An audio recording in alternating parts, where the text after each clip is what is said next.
Hi. Hi, Max. Hello. Hey, Max. Hey, Roberto. Thanks for joining. Since this call is recorded, of course, I think it's good to continue in English in case anyone wants to see what we were talking about. So, thank you for joining. I spoke with the developer guy as well, and he says he has a headache, so is not able to join the call, but has done some great work in the last couple of days for Falco CTL. So I would be happy to update you on those. I can go first and update you on pretty much the two things that we have been doing recently. One, I think I mentioned it 2 weeks ago, and we are relentlessly going on with Fede to get the CI for Falco ready for release. It's harder than it looks because it's complicated, but the signature with cosign works nicely, and also the verification is very nice. So now for every release, you'll be able to check that both the image has been created on GitHub and that the specific workflow that has generated the image. So one thing that I wanted to ask you, and also I'll post the question in the working group, is how do you think and how would you suggest to document this? Because signature is fine, but people will need to know what they need to put into cosign verify in order to verify that their Falco image has not been tampered with. So I don't know if you think about it in case you don't know, but I would add it somewhere in the documentation, maybe in the getting started and with the Docker part when it tells you, hey, try this image, we can add a little section to verify signature so that it works.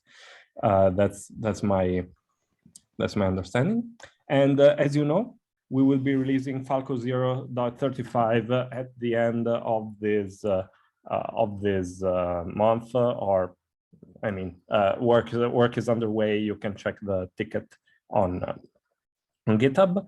And when you deploy that with Helm, you are going to deploy not only Falco, but you are going also to deploy Falco CTL. And since we are signing Falco, we want to sign Falco CTL as well. And the developer guy has contributed the part that does not only the signature, but also the SALSA provenance attestation into Falco CTL. He said it was easier because it's in Go, so it's easier for him to write that. And now we are debugging, we're troubleshooting that, and we're aiming to get a release in within a couple business days. We want to get the actual new Falco CTL release. That's the one that will be shipped with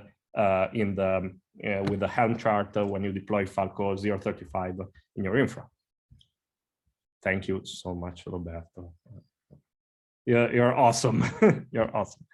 Thank you so much. And so if you have any questions or remarks or anything like that about this? Well, about this, the documentation, I think that we could, just as you said, Luca, add a specific section for the sending verification, where you can read something like, hey, you can verify the artifact with cosign verify -- etc. So I think that's okay. Yeah, I am guessing that this is going to be within the install. I guess it's somewhere in the installation page. I think it's probably somewhere in the installation page at the end yeah, it's a section at the end that says package signing, and then we should add a section below package signing saying container image signing, and with the exact command line that you have to supply to there you go, that you have to supply to cosign to verify that your images are fine and have not been tampered with. This is very handy because we are publishing the images in several registries, and sometimes registries get compromised, and once at least in the past, people came and asked, how do I check my Falco email? We didn't have a good answer. Now we do. Fortunately, now we do. Thank you, developer guy, for joining. I know that you are in listening mode today, so that but thanks for listening to us, anyways. And thanks. I just finished saying thank you for all the great work to get signature and salsa provenance attestation onto Falco CTL. Thanks a lot. And then Max, did you have any questions on that part? Or whatever? About this, I think that's pretty clear. I agree about that. And from my side today, I'd like to update you on only about the signature for Falco CTL artifacts and the verifications. So I just this week started working on a pipeline for signing the rules of Falco with cosign in order then to go with other artifacts and go on with the implementation of the verification of those signatures which are published by DCI inside Falco CTL. So can you share, could you share the screen and walk us through the initial implementation of that? Of course, yeah. Because I do have questions, remarks, and I think we do have a path forward, because Sumita started looking into that, but he said that there were some issues with doing that in the Go part, and we don't actually have to do it in Go. We can have a separate step that does all the signing necessary. So I think that's a great approach that would work. Do you see my screen? I see a part of it. I see, like, I think the top left quarter of it by the looks of it. Okay. Let's retry with all the screen. What about now? I can see my face, and now I can see, yeah. Oh, okay, great. So I'm going to show you just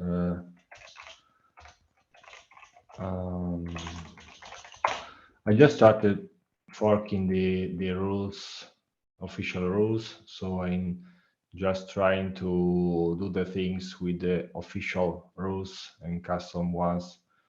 And I took the original pipeline, and I saw just this week that Vicente wrote the blog about about Falco CTL and the rules, the custom rules. So I mixed the things, and well, I don't know what is. Oh yeah, that's. So I kept this blog as a guide, and I rewrite the pipeline, replacing the rules Go application with Falco CTL. Here is built just because the latest version implement features and a bug fixer for authentication through GitHub registry. So Falco CTL pushed the image to the registry. This is what wasn't working in the 040. And then I'm going to simply sign in with cosign the artifacts just pushed through Falco CTL. And I mean, this actually works. It's pretty simple. And we have the latest tag and the tag generated with Falco CTL, with cosign. And this is, I mean, this is pretty simple. Yeah, I think that's pretty awesome. I had a similar experiment with just one rule that would work. And oh wow. Wait, you said Crane manifest. Oh, I can There you zoom go. out. 6-star certificate. Yeah, sure. So Now, I think developer guy knows the answer to it, but I forgot how do you see from this blob? Like this is the manifest, right? Yeah, because yeah, it says bundle and signature. How do you see the issuer and the subject from here? Because if you do cosine verify, then it will tell you, but I don't see how to read it from this. Maybe there is one of those blobs that contains it if you know it. Otherwise, it's okay. It was just my out of curiosity. Or maybe you have to. Maybe Pato is have the answer Yeah. to this. Yeah, maybe. Yeah, you can search your image digest on. Let me share the link with you.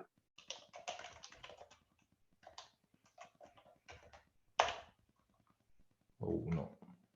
Okay, so the image digest is Yeah, the you can latest search one. this one. You can share it in the Zoom Starting chat. SHA. So I just trying to find the correct website. Yeah, Okay. it's the.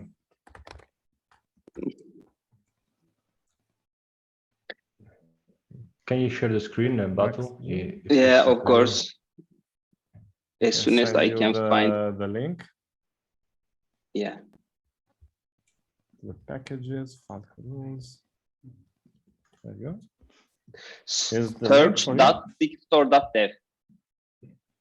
I think this is the correct URL that you can use to search your digest. Search. Let me. Yeah, please do.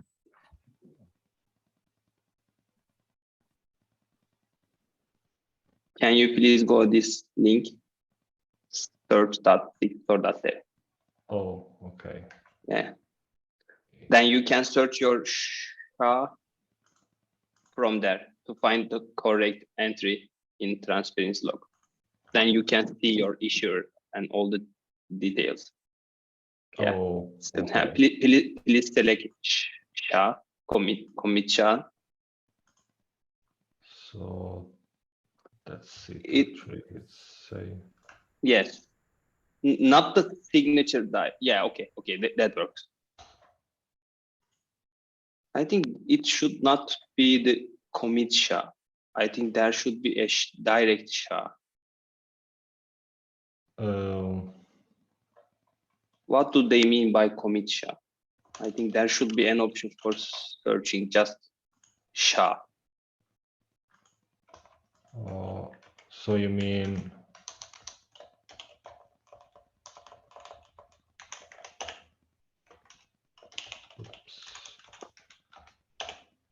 the SHA of the image that is signed? You mean?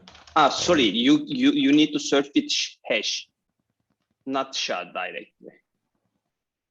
So but you can find the you can find the yes, this one, but starting with this SHA, this, and you need to select the hash attribute from the left side, not commit SHA, just hash. Yeah, I tried, but it says no matching entries. But let's see. No, on the left hand, like the attribute. Yeah, you just select. Yeah. Oh, sorry. Hash. Yeah, there you go. Yeah, I got the same. But you should use this syntax. You need to start with SHA-256. I think that's because oh no, it should already be public in record, right? Because we are here, I just using sign without. Correct. Okay. Well, we can start with SHA-256. Okay. Column, not minus. Yeah. Go for it. Why is not working? Let's see. So just to be sure. Yeah, can you copy this image into the chat? Then I can try my Of course. Yeah. Where is? Yeah, I already copied it on. You can see above your message there is a GitHub link. That's the the repository that Max used. Yeah, because I mean, I think it's in there somewhere, because if you try to do cosine verify, it will say, hey, you didn't tell me the issuer and the token issuer and the subject, and it will tell you what the thing has, so you can use it to verify that. Like you can check if it's right, and if it's right, you can append that to the verify command, and then it will show you everything. But I didn't know how it got there. So that was my own curiosity, I think, because if I do cosine verify and the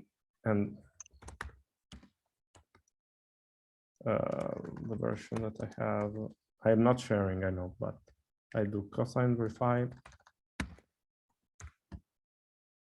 Can actually share.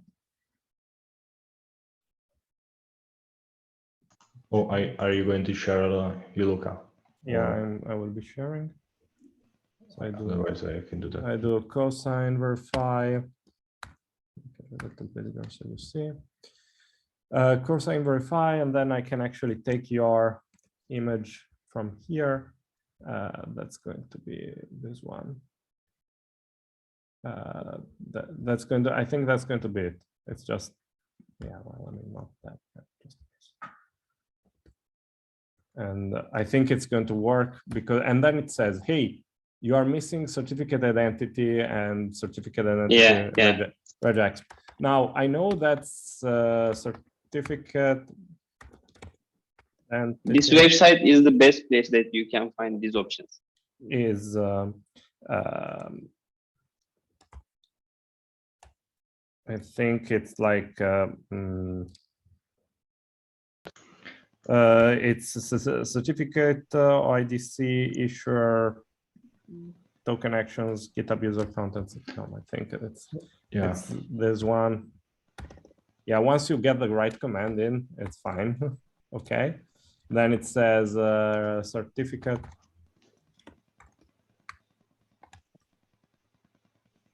And then I'm going to just add whatever. Requires 1 hour. Yeah, obviously I need to add that.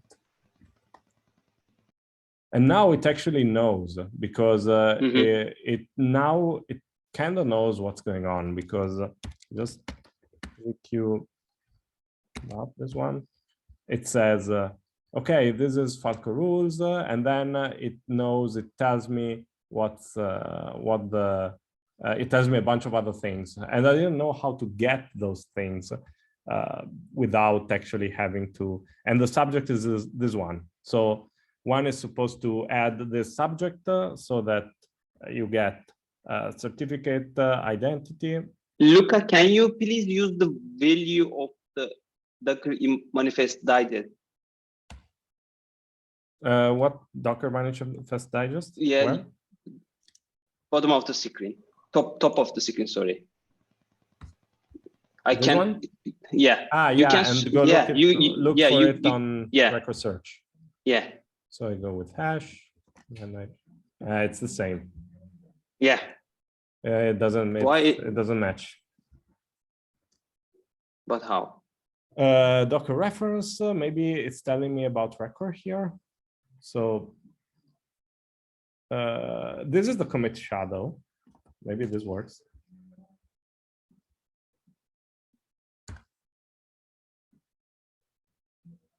Nope.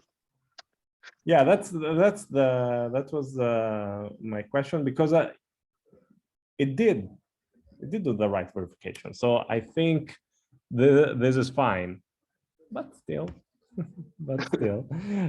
because and this is great because you can actually check which workflow has generated this.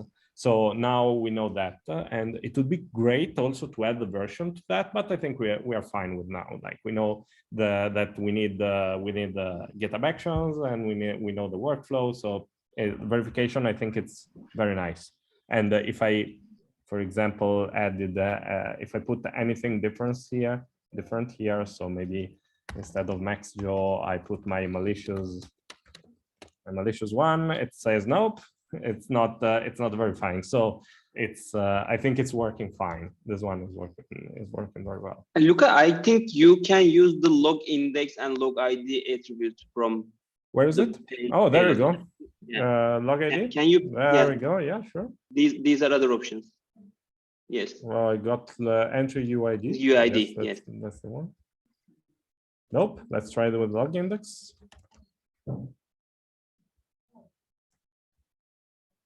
Oh, there we go. Oh, okay, now I want to see what the hash was. So hash was this. What is this? Yeah. What exactly is this? Can you please do a crane ls on your image one more time? Sure. Crane ls. Yes. On the the image. Yes. Don't use the latest. Don't use latest. Remove the latest. Yeah, just the one. Yeah. Sure. We have the tags. Yes. Yes. I would expect to see the SHA from the output of the crane ls, but so let me take a look. So the manifest here, we are looking for something that's like 2988 whatever. None of them. Yeah. Maybe it's like something like that. Nope. What else? We have the signatures, so I can try with this one. Yeah, thanks for the manifest, but oh, maybe nope. No. Take a look. 69 something and A84. None of that seems to match. Yes. And because can you please go down a little bit? On hash, what does it tell me? Nothing. It just goes back. Can you please go down to the bottom of the page? Mm-hmm. From not browser. Yeah. Are those values matching your output from your terminal? Yeah, the subject is right. So I think the subject is right. The issuer is the right one. So it looks good to me. Yeah, from this. Also, it's got so many cool things that so many other cool things that you know, the SHA from the GitHub workflow, the branches, the tag, the version. I guess no, it was just a push, so there's no tag. So I mean, it's very nice. I like it. Although we still don't know which one, what was this hash of what? We still have no idea. That's interesting because there's a way for it to get it. So there's a way somewhere from this thing you can get you can get the log index. So I believe it makes sense. So the log index is probably the thing you want.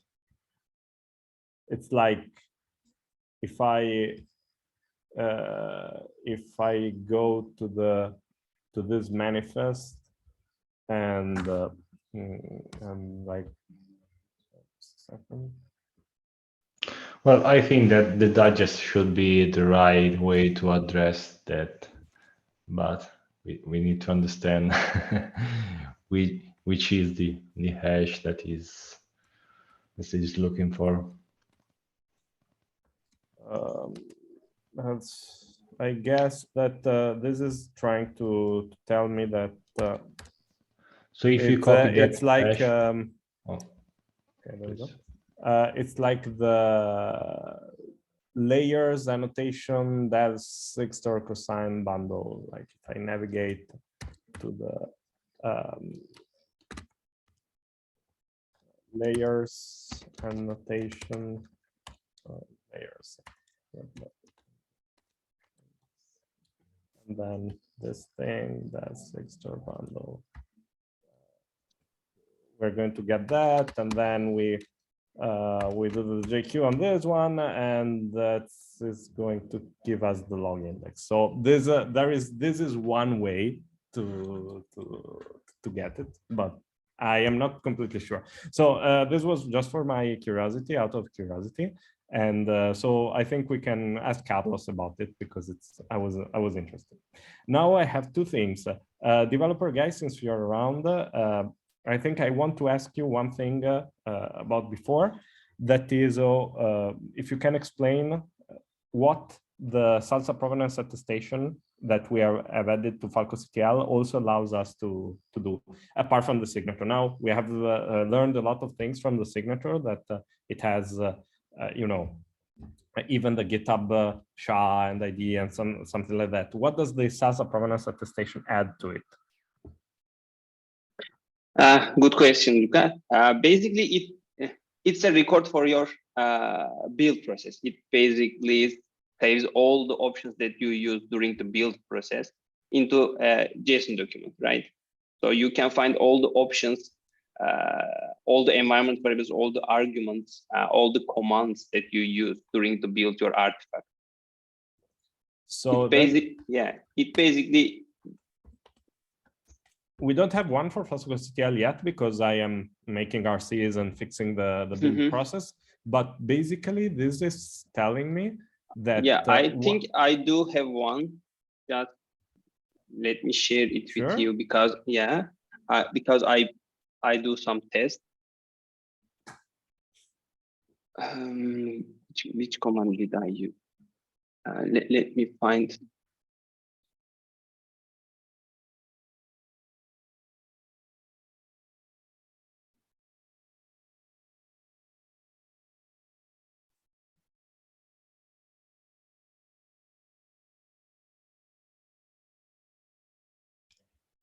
Anyways, when we get to provenance, maybe you can go to my fork repository and actions tab. Did you share a link somewhere? Of course. I don't see the link. Oh, no, I see Max's link. But if you can paste the link in the chat, I will share a log index with you. Just a second. Then you can search the log index to research.sixtor.dev page. Just give me a couple of seconds because my computer is basically crazy. This one says you will see this. Okay, this one gets the permission for GitHub Actions to read everything, and so since it can read GitHub Actions, it will be able to extract the steps that went into the build process and add them to the attestation. Yeah, also it stores the attestation in record as well with signed. Okay. Signed way. Yeah. Do you want me to share the provenance for your binaries or your container images? Which one? But let's go with the container images.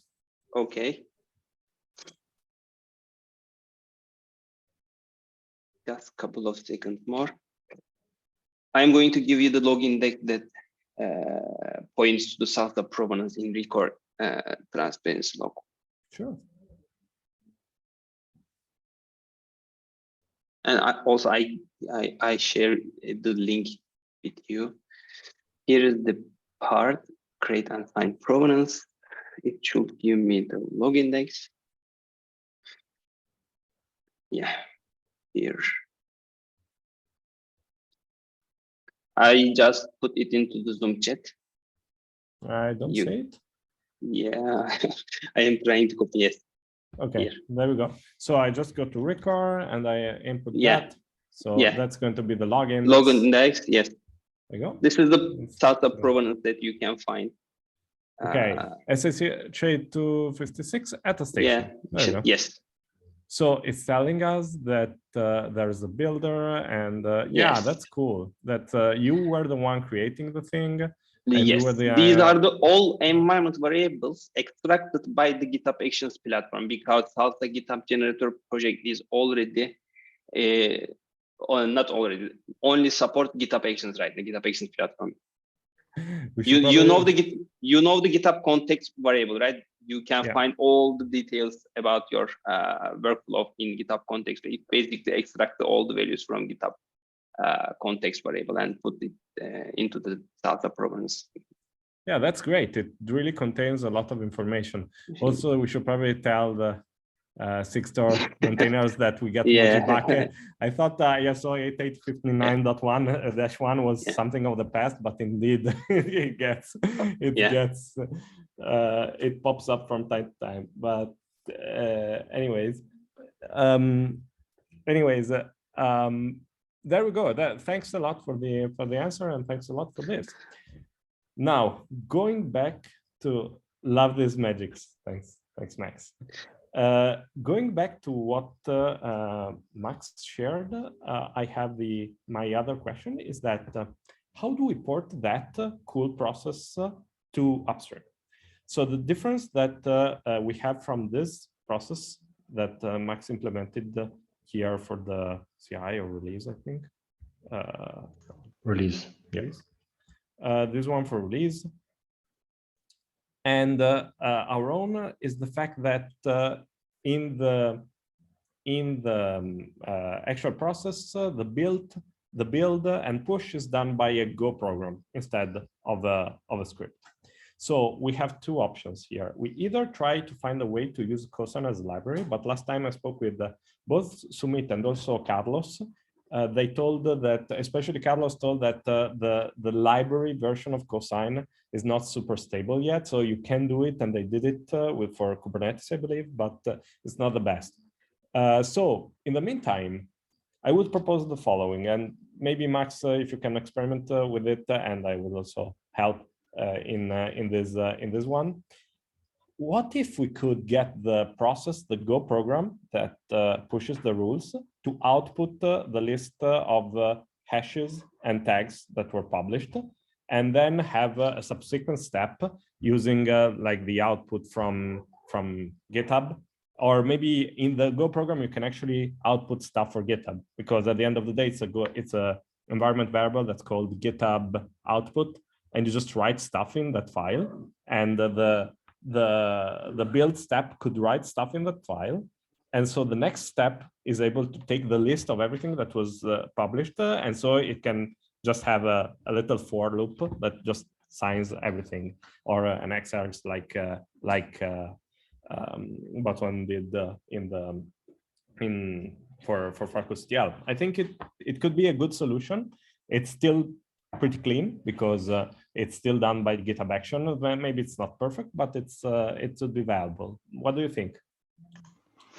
Yeah, I think it could be cool. So basically, you're saying that practically we would remove the crane steps that catch the digest of the image built and pushed by Falco CTL in that pipeline, right? I think either remove the stuff, but basically what's going to happen, what happens here is that at some point you call this code pretty much works by, at the end of the day, it does this. It pushes and it uses this pusher.push, that this is part of Falco CTL. We've been over this, and when this pushes, I think, I don't remember what the return value of this is, but anyways, we can either get the hash from this one. I don't know if we can, but it's possible that we get the hash. But anyways, we know which images we pushed, because when we go to push compress to root files, we know what tags we pushed and what we did, and if the thing was successful. What I'm proposing is that we compress this. We collect this information from this push compressors file. So we collect the list of tags that we just pushed in this step, and we add them to the output of the GitHub Action step. It basically means that we write it as text. So this step will output all the tags that we have pushed, and then we have a subsequent steps that takes the tags and does cosign sign on all of them. I know it wasn't perfectly clear, but maybe you understood. Yeah, I can repeat.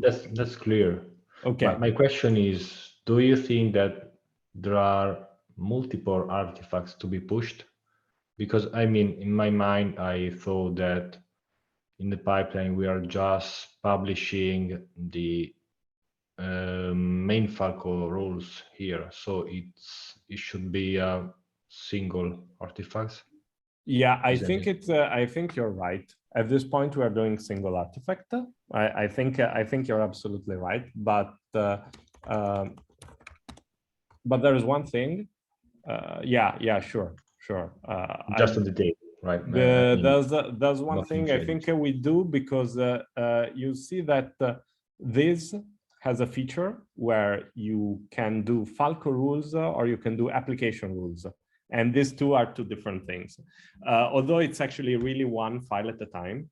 So it's probably very easy at this point. So we just need to add this to the output, to the whatever we pushed to the output, and then have a subsequent step that gets the input. It's gets it as input. What do I need to sign? I need to sign that. So I just pushed this latest. And if we can get the SHA directly in the Go code, I think it's better. Otherwise, we can use Crane and get the SHA in the same way. So I think this should be a decently easy step. And if it's not, I can help. I know it's not, because the part that it's not so easy is testing it on local fork, because you get a bunch of variables that you have to change, and then this thing has an index and all this stuff. But I can help you with that, because at the end of the day, we just want to output whatever we pushed, and then take it as an input in the next in the following step. So I think that it's a decently clean way of proceeding without having to mess with cosine, with building cosine right into this program that does the push, because that maybe the support for library is not super stable yet. We can add it later when it does, or Carlos can add it when he does, when he changes the API. We can ask Carlos to update our process to make it easier to use. I just have one question, or mainly just a point about the pipeline, because right now in the sample pipeline that I wrote, I'm using Falco CTL instead of this built-in binary, which, by the way, it's using actually Falco CTL packages, if I saw correctly. So my question is, what do you want to keep in the Falco rules pipeline, the Go tool, and not the Falco CTL?